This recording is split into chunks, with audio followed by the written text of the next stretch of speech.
What up guys, Spyro here! Before we start the video, I just want to let you know how you can help JT Anime's channel grow by going to check out their merch store on Etsy. You can help support the channel by purchasing merchandise like It's Bringing You All That Nerdy Goodness t-shirt, multiple variants coming soon.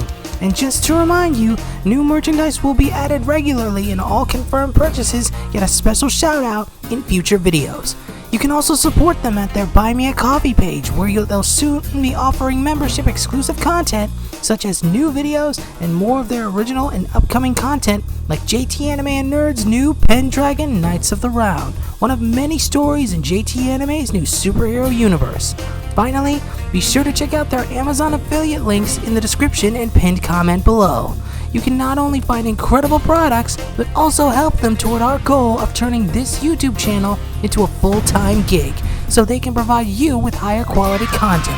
So be sure to Hulk smash that subscribe button for more content. JT Anime and Nerd, bring you all that nerdy goodness. Enjoy the video. Once upon a time, in a village within Romania, a young woodsman and his wife did bear a child, a boy, full of laughter and life. To them, he was everything. For many years, he was their priority, teaching him, guiding him, loving him. His father, the woodsman, would even weave tales of his past, false and fantastical, to the boy, impossible dreams to chase. However, things did change as he reached his 12th year, when the news came of a sibling on its way. The boy was elated. He cherished his family above all, valuing the love they bestowed upon him. But this obsession in the value of their love became his undoing. Upon his sister's birth, all the love and attention once lavished upon him was now diverted to her. Resentment toward his sister grew within the boy, and he forged a new reputation in their village, inspired by his father's affinity for false stories. The boy gained the reputation of the town liar. He sought the attention from his peers and parents. At first, this gambit worked, but over time, their patience waned.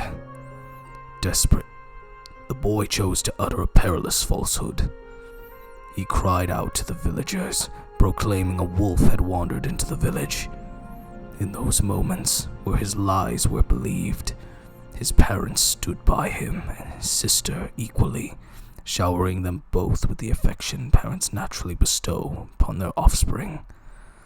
For over a month, his ruse endured, yet waned eventually. Even his parents grew weary of his deceit, their disappointment clouding their judgment, granting him even less attention than before. One day, the boy was entrusted with the care of the sister he resented so much, a task he loathed but could not refuse. He failed to grasp that this was his parents' attempt to foster a bond between them, so the animosity would finally cease. Yet fate would twist their intentions. The boy persisted in his falsehoods about the wolf, until all, even his parents, ceased to heed his cries. And then, in that fateful moment, the boy turned to see that a wolf had truly appeared, seizing the basket in which his sister lay cradled. Witnessing this, the boy cried out with all of his might until his voice strained, proclaiming that the wolf had entered the village and taken his sister. But none heeded his call, for his deceit had rendered him untrustworthy. No truth could they discern from his lips. All the boy could do was fall to his knees, groveling and pleading with his parents to listen. Only when his mother beheld his tears did she realize the veracity of his words. But it was too late. The moment it was realized that the boy's sister was taken and gone, everything changed.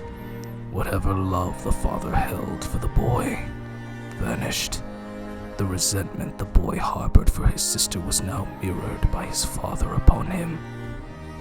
His mother, though never seeming angry, sought solace in drink.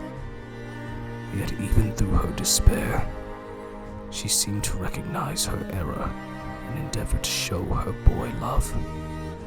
But the boy could only wonder, was it true maternal love, or merely a desperate attempt to cling to her last remaining child? That night, the boy understood the gravity of his mistake and chose to act. Under the cover of darkness, he seized his father's axe and ventured into the forest, determined to pursue the wolf and save the sister he once resented. And did he? No. He perished, ravaged by a pack of wolves, none of which had taken his sister. Edith then gazes upon the scars marking Cassius's body, the remnants of fangs and claws. She smiles softly. Very well. Edith sets her pipe aside and wraps her arms around the woodsman, much to his surprise and curiosity. Let us rest until morn, my woodsman. Cassius hesitates, then deciding not to wrap his arms around Edith. Yet, for the first time in so long, the woodsman felt.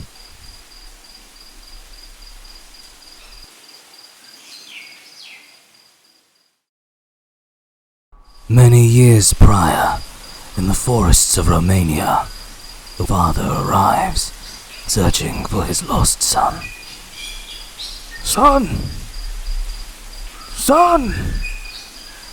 Look! Just then, the woodsman's father beholds a grievous sight. He sees the body of his boy who cried wolf, covered in wounds and gashes from an attack by a pack of wolves. Lucas! The father runs to his boy, cradling his corpse in his arms. He begins to shed tears of sorrow. The dark reality of losing his last child lay bare before him.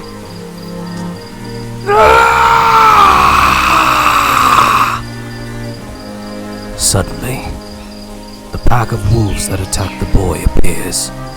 It's Alpha standing before the father.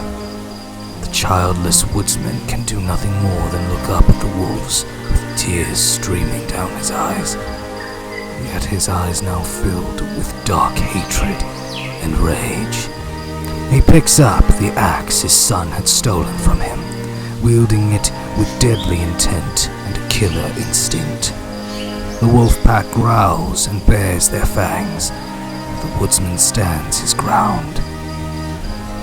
Lo vieste unlo singurati. Haitava unma.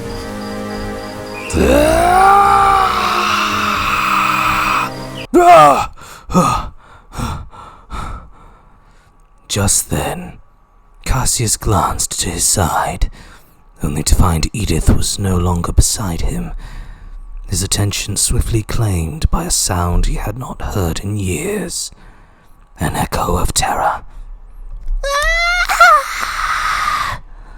Hearing this, Cassius storms out of his cottage, axe in hand.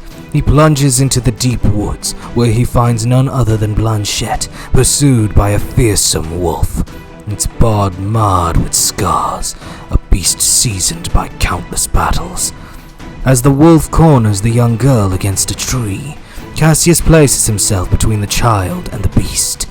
The woodsman stands tall, prepared to fight to the death. Strike a lone wolf. The pack will follow. The woodsman charges forth. In that instant, a memory floods Cassius's mind, flashing back to a time many years past. when a younger Cassius stood within the forge of his Thane's stronghold, as a particular weapon was being forged, its edge gleaming with the promise of bloodshed. The weapon is revealed to be the Woodsman's axe. The Thane grasps it firmly, and then presents it to young Cassius. May the moon itself tremble at this blade. Another flash reveals a silhouetted Cassius mowing down his enemies in a bloody rage, wielding his new axe. Upon closer inspection, the right flank of his blade bears a carving of a wolf bearing its fangs beneath a crescent moon. Back in the present, Cassius returns to his sense, as if the fury of battle had left him in a trance. He looks down to see the battle-worn wolf, now mutilated, as though torn apart by a wild beast. Cassius turns to Blanchette, only to see a look of sheer horror etched upon her face. He steps toward her. Are you alright? No,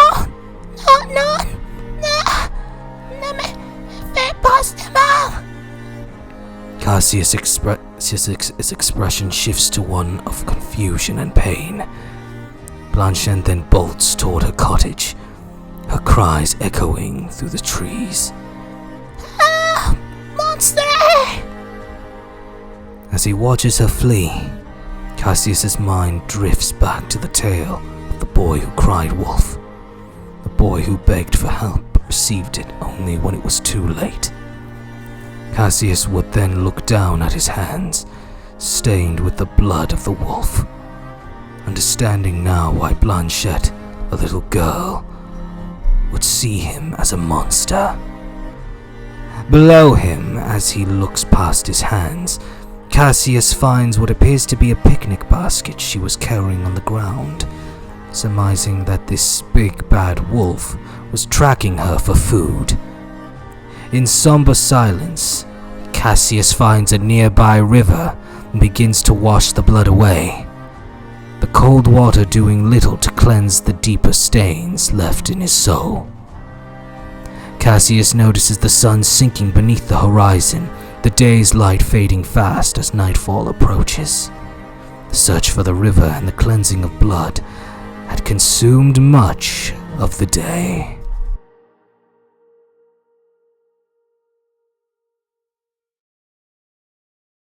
I hope you guys enjoyed this video. If you did, be sure to check out our merch store, buy me a coffee page, and Amazon affiliate link linked in the description and pinned comment below, so you can help us expand the channel and give you guys higher quality content. Also, if you want to check out our original content, be sure to check out the playlists linked in the description below. With all that said and done, I'm JT Anime, and I'll check you guys later.